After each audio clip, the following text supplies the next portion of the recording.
Do you really want to know the truth? Are you ready for it? If you are, then continue reading below. All I want to do is get information about how much I spent in the past year. This seems to be impossible. Go and look at your competition. They know how to do this stuff. This is terrible. This, unfortunately, was feedback that we received about our product 6 months ago. And it wasn't the only negative feedback we received. Imagine you've been working for years on a product, and this is what you heard from your customers. This customer sentiment can have serious implications for our business. This can make us feel devastated, but I'm a designer, and for me, this is helpful. These are real people who are struggling to use our product. How can we help them? They're frustrated. My name is Bill Grady. I'm responsible for the product design at IBM Cloud. We've got a team that's building stuff for business people who are trying to design complex enterprise software. And I'd like to tell you a story about my team. This is the story of 300 people working together in one large coordinated effort for 6 months, organized around making a better experience for our users. We knew something was wrong. Where do we begin?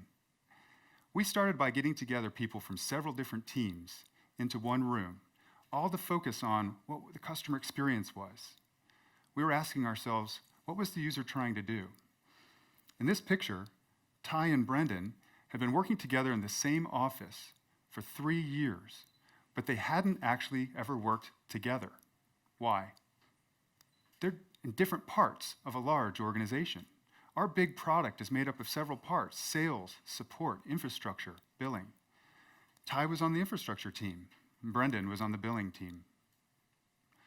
What if the products that they were designing on their own were wonderful? But what was the experience of using these things together?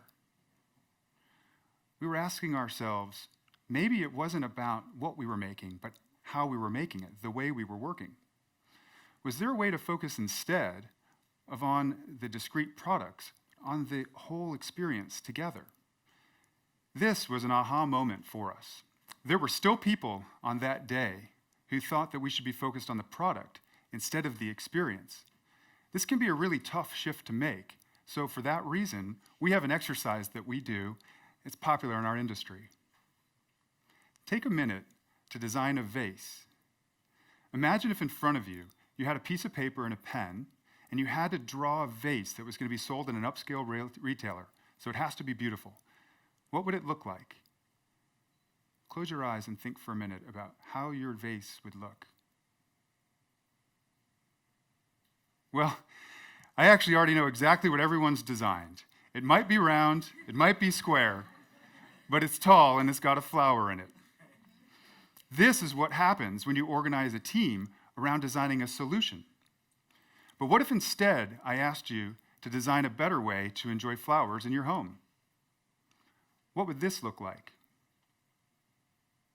Well, when we've done this exercise, someone over here might have designed a system that will ship flowers to your home every week. Maybe instead of a product, it's a service. Or maybe someone over here has designed something that hangs in the window and it's got solar power to pump fresh water to those flowers.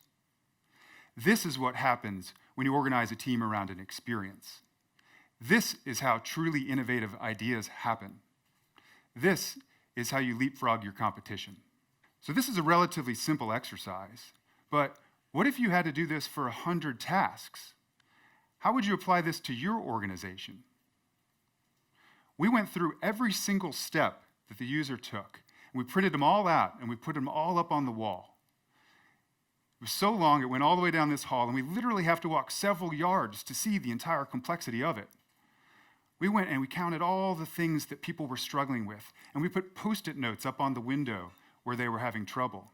And then we used masking tape to bucket the individual parts of the experience.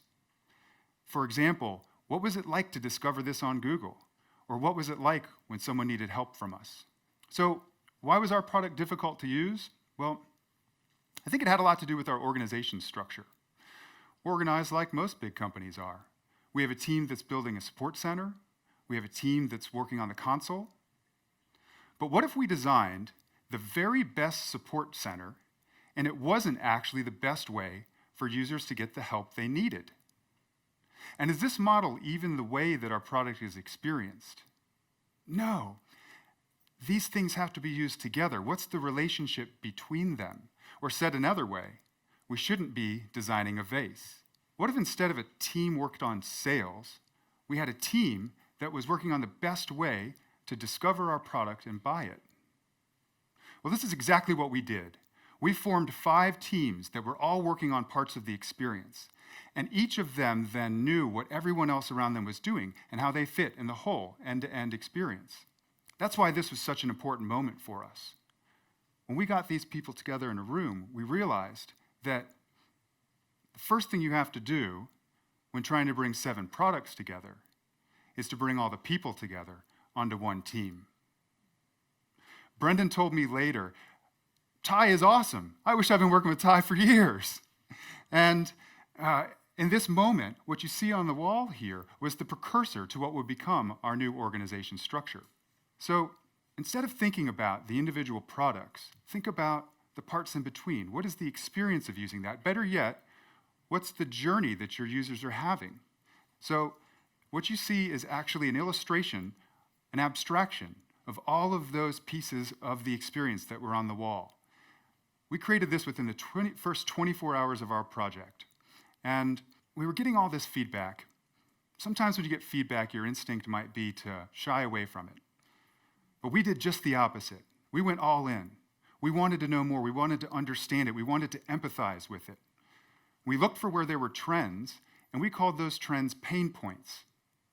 And then we gave a name to the person who was using our product. We called her Billy the Billing Manager. Billy told us that she was having trouble with 3 key areas. She was having trouble buying the product, getting help, and understanding her invoice. So Billy told us she was having trouble understanding her bill.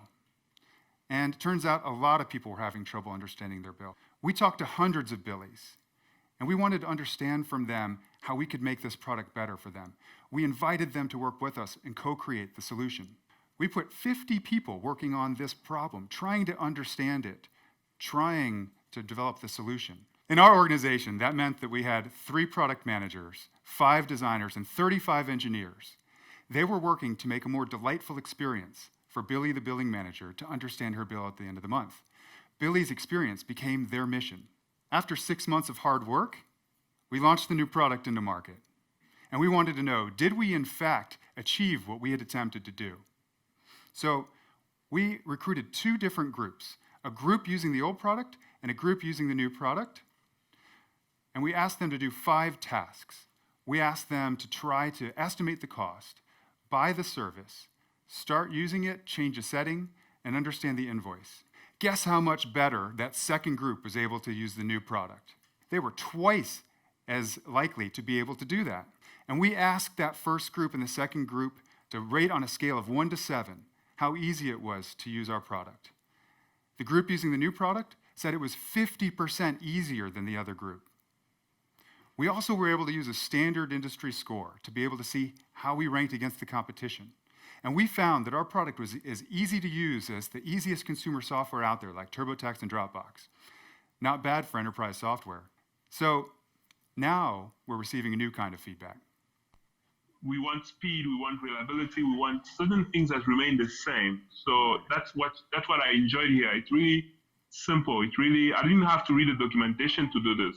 When you get negative feedback from your customers, instead of focusing on your devastating experience, instead, focus on your customer's experience. Go all in to understand their pain points and put all of your energy there. Thank you.